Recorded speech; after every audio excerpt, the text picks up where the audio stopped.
七国之乱是如何发生的，都有哪些诸侯王参与了这次反叛。此时各地的诸侯王又都是谁呢？本期视频我们就一起走进汉文帝驾崩及七国之乱的起因。公元前179年正月，年仅10岁的刘启正式被立为了太子。这时吴王刘濞的世子刘贤来到了长安城，汉文帝就让太子刘启亲自去陪着刘贤游玩。可是两个小孩谁都不服谁，在一次下棋的时候产生了矛盾，刘启直接拿起棋盘砸向了刘贤的脑袋，不料刘贤竟当场就断气了。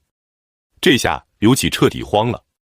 可刘恒比他还要慌，连忙派人将刘贤的遗体送回吴国安葬，并去慰问吴王。可到了吴国后，刘濞勃然大怒，说道：天下都是刘家的，既然世子死在了长安，那就直接埋葬在长安好了，何必还要送回吴国呢？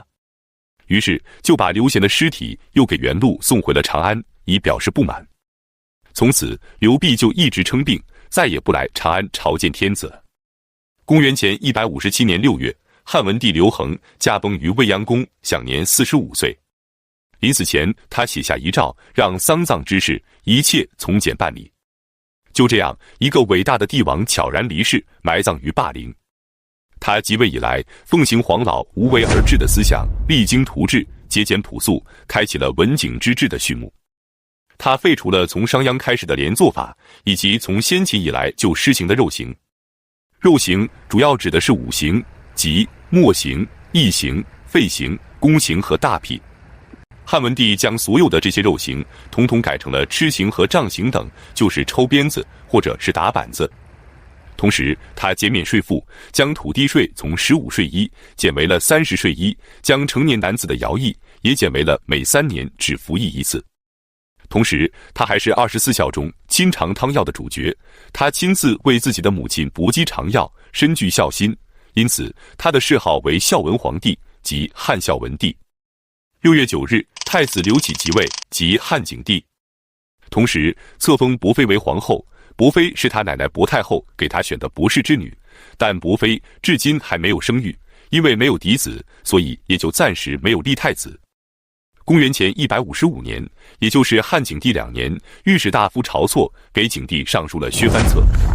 他表示，如果削藩，诸侯王可能会造反，但不削其实也会反，所以提前削藩，到时候即使反了，祸患也会小一些。于是汉景帝就采纳了晁错的建议，准备削藩。在此之前，我们先来了解下此时的诸侯王都是谁。燕王是刘泽的孙子刘定国。汉文帝即位后，将琅琊王刘泽改封为燕王，到刘启即位时，传到了他孙子这一代。代王是刘恒之子刘参。刘恒即位后，先是封刘武为代王，后来刘武被改封为淮阳王，就将刘参封为了代王。再后来，由于刘一坠马而亡，又将刘武改封为了梁王。赵王是刘友的儿子刘遂。其地的7个诸侯王，除了城阳王是刘肥的孙子刘喜外，其余的6个全都是刘肥的儿子。淮阳王是刘启的儿子刘虞，楚王是刘交的孙子刘戊。淮阳王、衡山王、庐江王则是刘长的3个儿子。长沙王是吴瑞孙子的孙子吴柱。武王则是刘邦二哥刘仲的儿子刘濞。刘恒在位的时候，准许民间铸造钱币，并开放了山林川泽，致使民生得到了极大的改善，矿产、渔业、造盐等都得到了大力的发展。当然，也因为这项政策，使吴国立即成为了最富庶的诸侯国。一方面，吴国境内有大量的铜矿，可以铸造铜钱，使吴国的铜钱流通于整个西汉境内。另一方面，吴国临海，便可以煮海水为盐，贩卖到全国各地。由此，吴国的经济逐渐变得富足，百姓也都非常的拥戴刘濞。汉景帝3年，削藩正式开始。首先是楚王刘戊，他到长安来朝见的时候，晁错就找了个理由，说他在为薄太后服丧期间偷偷淫乱，所以就将楚国的东海郡给削减了，以示惩罚。之后，胶西王刘昂因为售卖爵位的时候舞弊，便被削减了6个县。赵王刘遂也因为犯罪被削减了赵国的河间郡。这时虽然还没有削减到吴国，但刘辟清楚，他才是汉景帝最想削弱的，他便开始早做打算了。他亲自前往胶西，与胶西王刘昂秘密协商反叛事宜。他承诺，事成之后，他愿与胶西王平分天下。胶西王也爽快地答应了，又主动去说服其他的诸侯王，相约一起起兵。不久后，汉景帝下诏削夺吴王刘濞的故障郡和会稽郡。刘濞等的就是这一天，他接到诏书后，立即下令将吴国境内凡是朝廷派来的2000担以下的官吏全部斩杀。之后，召集吴国14岁以上、62岁以下的全部男子入伍，很快便组织起了20万反叛大军。为什么是62岁以下的男子呢？因为此时他自己就是62岁。同时，他还派人去与匈奴、东越、闽越等地建立联盟，相约一起反汉。楚王刘戊、赵王刘遂、济南王刘辟光、淄川王刘贤、胶西王刘昂、胶东王刘雄渠等6国的诸侯王也相继宣布加入刘濞的阵营。至此，7国之乱正式开始。那么，7国之乱最后是如何被平息的呢？我们下期接着讲述。7国之乱是汉景帝时期爆发的大规模诸侯王叛乱。那么，此次叛乱的平定过程是什么样的？反叛的诸侯王又都是怎样的结局呢？本期视频，我们就一起走进汉景帝错杀晁错及7国之乱的平定过程。公元前154年，即汉景帝3年，吴王刘濞联合了楚王、赵王、济南王、淄川王、胶西王、胶东王，以清君侧、诛晁错的名义发动叛乱，史称7国之乱。其实原本应该是9国之乱，可在发兵之前，济北王刘志被郎中令给劫持了，无法参与反叛。齐王刘江驴则突然间反悔了，也退出了反叛。胶西王刘昂便通知刘濞，让吴楚联军先行出兵。他们齐地的几个诸侯王先联合起来灭了齐国，然后就前来与吴楚联军会师。于是刘濞便从吴国起兵，将粮仓安置于淮南的东阳，率军西渡淮河后与楚军会合，然后便一起进攻梁国。梁王刘武是汉景帝刘启的亲弟弟，所以抵抗意志十分的强烈。可吴楚联军人多势众，经过轮番的猛攻后，终于在吉壁打败梁军，梁军只好退守都城睢阳。此时汉景帝和晁错都彻底慌了，他们没想到削藩的后果会如此严重。汉景帝问晁错现在该怎么办呢？晁错竟然让皇帝御驾亲征，他自己留守京城，汉景帝也是无奈了。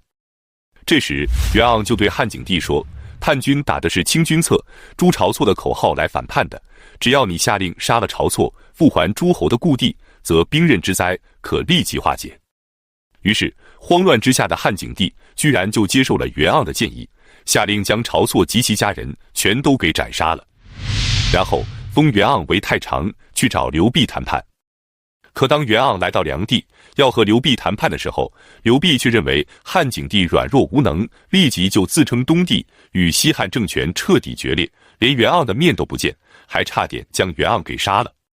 当袁盎灰头土脸地逃回长安后，汉景帝才意识到他错杀了晁错。见谈判已经没有希望了，汉景帝这才下定决心，只能用武力镇压了。此时他想到了汉文帝临终前对他说过，如果国家有难，可用周亚夫。周亚夫是刘邦的老臣周勃之子。于是汉景帝拜周亚夫为太尉，去迎战吴楚联军，然后又派郦商之子郦季领兵去攻打赵国，派栾布领兵去攻打齐地，窦婴则率军驻守荥阳，阻止齐赵两地的兵力支援刘濞。布置完毕，周亚夫便率领36名将军及30万大军从坝上出发。为了防止刘濞在崤山的狭窄地带埋有伏兵，他采用了赵奢的建议，走蓝田，出武关，然后出其不意地来到了洛阳。到了洛阳后，他又率军前往昌邑。从昌邑到梁国的都城睢阳，直线距离只有100多公里。而此时睢阳城里的刘武正在艰难地抵抗着吴楚联军。他得知周亚夫已经率领大军到达昌邑后，便立即向周亚夫求救，可周亚夫却不派一兵一卒。梁王再次派人求援，周亚夫还是拒不发兵。刘武心急如焚，又赶紧给哥哥刘启上书请求支援。汉景帝下诏，命令周亚夫赶紧发兵救粮。可周亚夫却表示将在外军命有所不受，继续按兵不动。梁王无奈，只能让韩安国和张宇等大将继续率军拼死抵抗。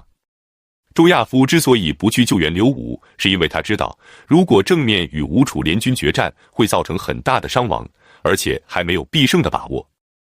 而他却有更好的策略击败刘弼。就在吴楚联军与梁军僵持的时候，周亚夫已经秘密地派出了一支精锐骑兵南下，夺取了泗水通往淮水的入口，成功地截断了叛军的粮道。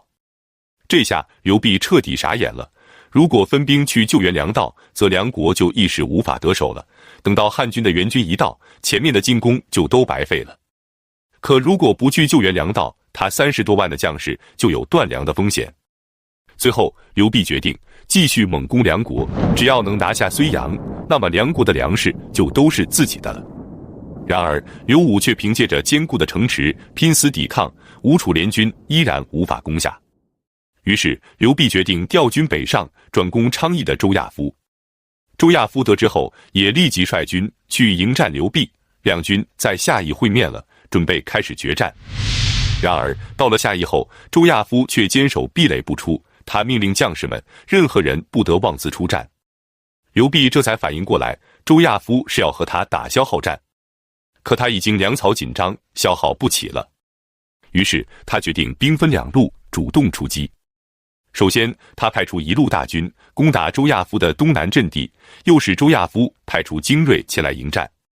然后他将自己的精锐之师偷偷地挪到了汉军的西北阵地，准备从这里趁虚一举杀入汉营，击败汉军。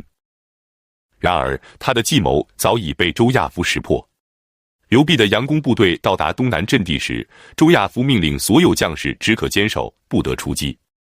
当刘弼的精锐之师偷偷地来到西北阵地时，才发现周亚夫早已在此严阵以待了。于是刘弼也不敢贸然进攻。可此时吴楚联军是打也打不动，撤又不能撤，更重要的是粮草已彻底断绝了，很多士兵被饿死，军心便开始溃散，大量士兵开始叛逃。周亚夫等的就是这个机会，他果断下令让汉军全面出击，向吴楚联军发起总攻。刘弼见情况不妙，丢下楚王刘戊，独自带着几千人向东南方向逃走了。楚王无奈，自杀而死。至此，吴楚联军变得群龙无首，纷纷地放下武器投降。刘弼则一路南逃，渡过长江后到达了丹徒。在这里，他又收集了1万余名残兵败将，准备据江而守。结果还没来得及整顿防线，就被追上来的汉军给冲垮了。刘弼只能继续南逃，向东越王请求支援。可周亚夫早已派人对东越王威逼利诱，并贿赂了他。于是东越王便假装答应给刘弼借兵，让他前来劳军。等到刘弼一到，让早已埋伏好的杀手立即砍下了刘弼的人头，然后用快马将刘弼的人头送往长安。至此，吴楚联军彻底失败。再来看其他几个诸侯王。齐地的几个诸侯王先是联合起来攻打齐国，结果就一个临淄城，他们却打了2个月都没能打下来。等栾布率兵赶到，他们便被一击而溃。几个诸侯王也都纷纷地逃回了自己的封国，最后竟被各个击破。参与反叛的诸侯王不是被杀就是自杀，还没走出齐地，反叛就被平息了。赵王刘遂则异常的顽固，他联合了匈奴一起对付汉军，致使骊骑久攻不下。等栾布搞定了齐地后，也移师北上支援骊骑。匈奴知道后便主动撤走了，只剩下了刘遂独自迎战。于是栾布便引水灌城，刘遂兵败后自杀身亡。至此，历经了3个多月的七国之乱彻底被平定了。从此，诸侯王的势力再也无法强大起来，使大汉王朝的中央集权逐渐走向巩固。本期视频就到这里，感谢观看，下期再见。